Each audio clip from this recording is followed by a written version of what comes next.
guys, it's Jessica here, and today I'm going to be talking about decluttering toys. If you've watched any of my previous videos, you know that I am following the KonMari method in decluttering my home.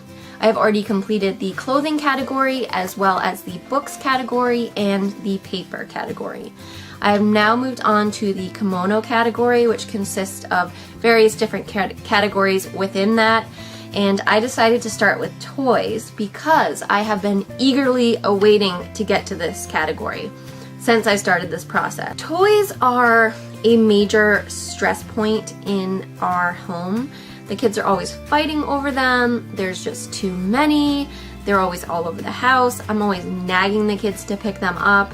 It's a stress point. So I have been eagerly awaiting to just simplify that area of our lives. Now I've tried to film this video several times and it just ends up being too lengthy because I yammer on about this book that I told you all about in another video. It's called Simplicity Parenting by Kim John Payne. I absolutely love this book. So I think what I'll do is, if there's an interest in me giving you a rundown of what this book entails, I'll do a separate video on that. It's a really great book, and it just stresses the importance of simplifying our children's lives. It's an eye-opening book of the importance of really preserving and protecting and valuing childhood, essentially. And it just really spoke to my heart, and I would highly recommend it. I'll leave it at that. I'll make another video if there is some interest in it, but I didn't want to include it in this video because it's going to get way too long. So, moving on. I am going to show you the toys that I got rid of, as well as what the playroom looks like now.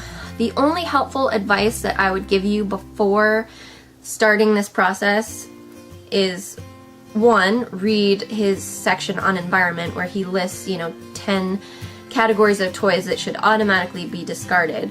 But if you decide not to read the book, another tip I would give you is to sit down and really visualize what you want their playroom to look like.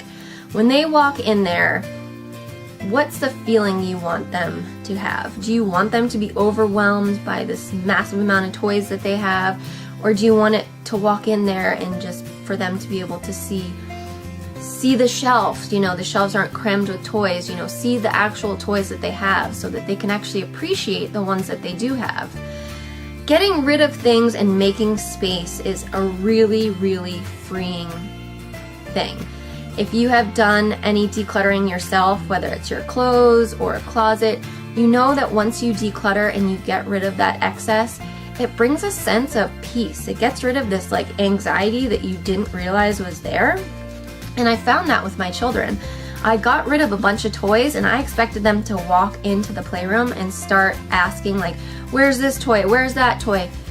But instead, the opposite happened. They walked in and they started picking up toys they hadn't played with so intently for a really long time, and they were just very engaged.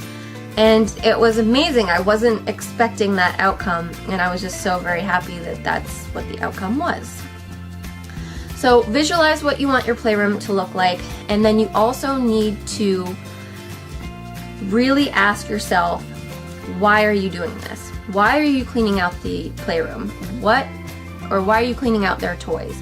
What is the value in that? What is the importance of that to you? Because if you don't establish why this is important to you, they're just going to end up with a whole bunch of toys a couple months down the road. The ones you get rid of will just get replaced by more.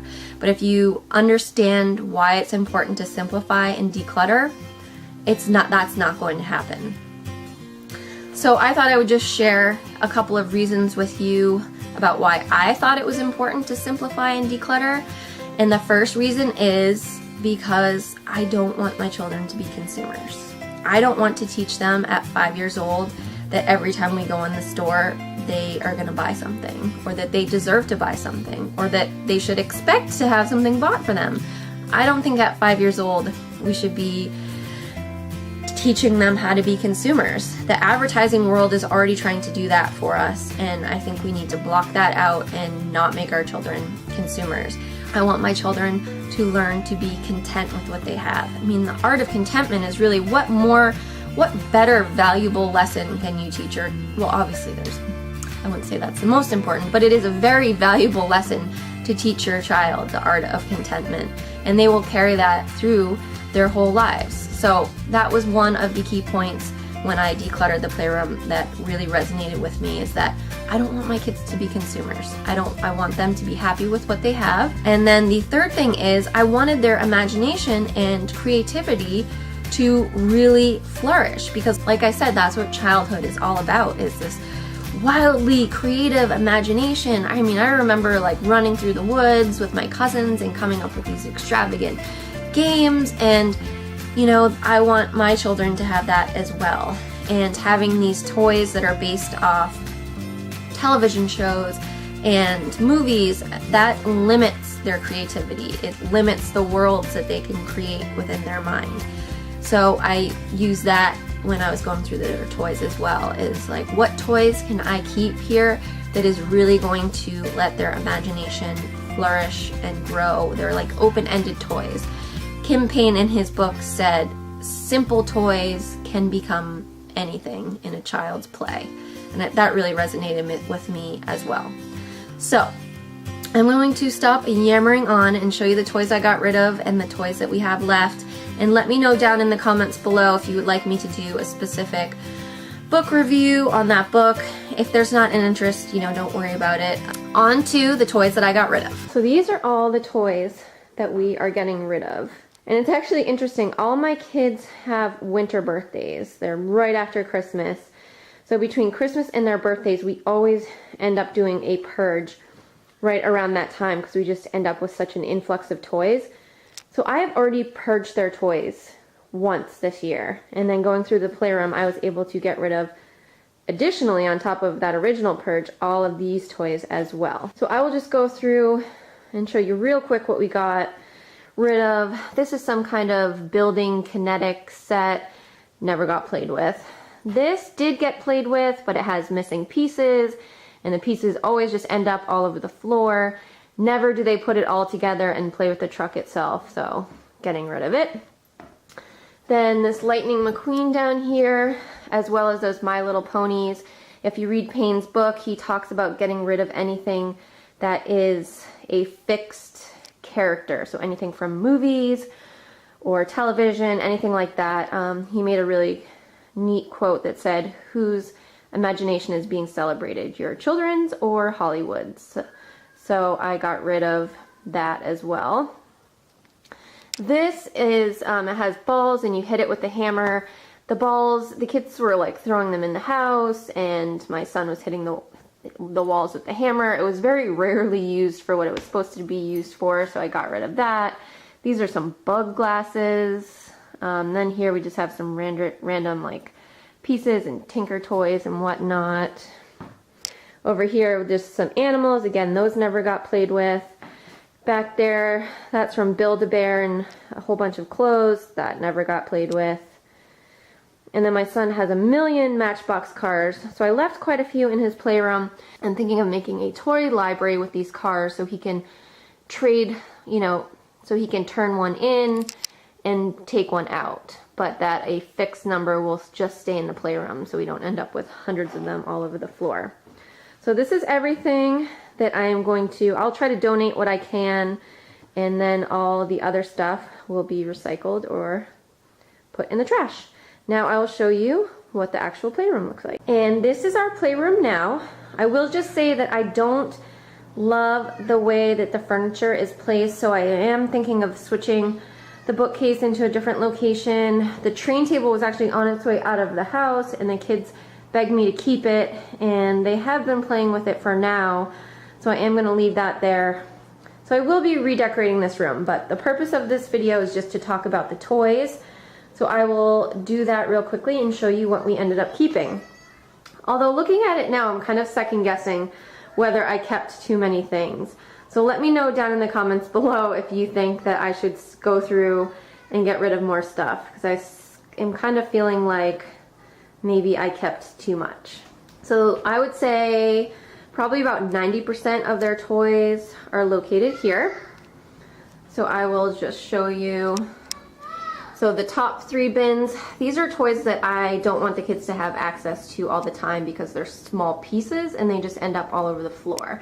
So up there are Zoobs, which if you don't know what those are, there are those. Then in this bin I have Magnetiles.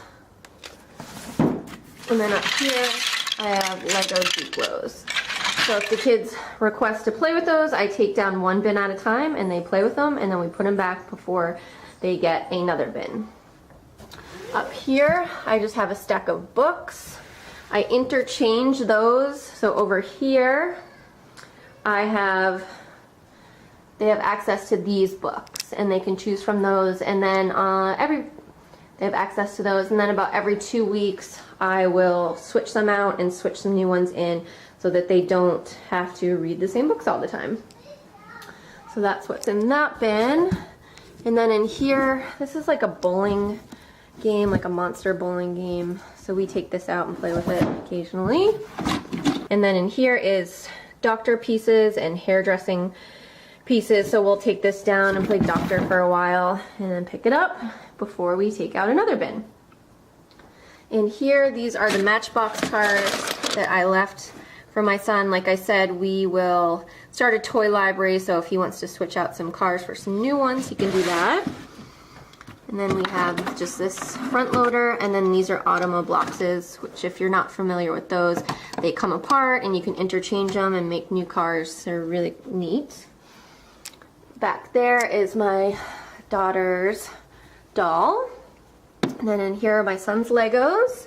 Then we have these 2 puzzles available. I also have a stash of puzzles that I interchange so that they don't get sick of the same puzzles all the time. Down here is a basket of good old wooden blocks. You would be surprised how much fun they actually have with these. And then in here is a basket of cars. Some of them are made out of plastic. I would like to get some just plain wooden. Well, we do have some wooden ones. This is a Melissa and Doug one. I would like to get more just wooden toys and trucks type thing, but we just don't have that money in our budget right now, so that is what it is. So that is the bookcase. And then over here, that's just the kitchen set up, and I went through a lot of her food and took out some, so she just has 3 baskets. And then that's her dollhouse, and I don't like it there. It's just sort of jammed in the middle. It doesn't look good. I'm thinking about putting it in her room. I haven't decided yet. I don't know what to do with it, so it's there for now. And then back to puzzles, I'm gonna switch these out as well as the shape sorter. When I do my homeschool tour, I have all of the puzzles organized there, so I will show you that. Then we just have some musical instruments, Go-Go the walking pup, this camera, kid's camera, this is the shape sorter, and this is the Touch Teach workbook. I was thinking about getting rid of this. I might have to come back to that. I'm not sure how I feel about that toy. And then in here are just my daughter loves horses. So those are all of her horses. And these are all the toys that we own. They don't have any toys in their room. This is it. Oh, and the train table. This was on its way out of the house to go to the curb, and they begged me to keep it. So it is staying for now. But it just takes up so much room. Even when I kitty corner it, it just comes so far into the room. I don't know what to do with it. What do you think? Another possibility is it flips over, and so I could have the train table on one side, and then on the other side it could just be used as like an activity space, so my son could put all of his Legos on the table when he's playing with them, which would be nice because sometimes they tend to just scatter all across the floor, and then this would sort of contain the mess, but it is so large and bulky, I'm just torn. I don't know what to do. But anyways, that is our playroom. That is what we are down to for toys. Like I said, this is it. These are the only toys that we have in the house. We do have some games and arts and crafts supplies and that type of thing, and I will probably be doing a homeschool tour of our desk next week, so you can see, you know, how I organize the arts and crafts supplies. But in regards to toys, this is it. Thanks for watching, and I will see you in my next video.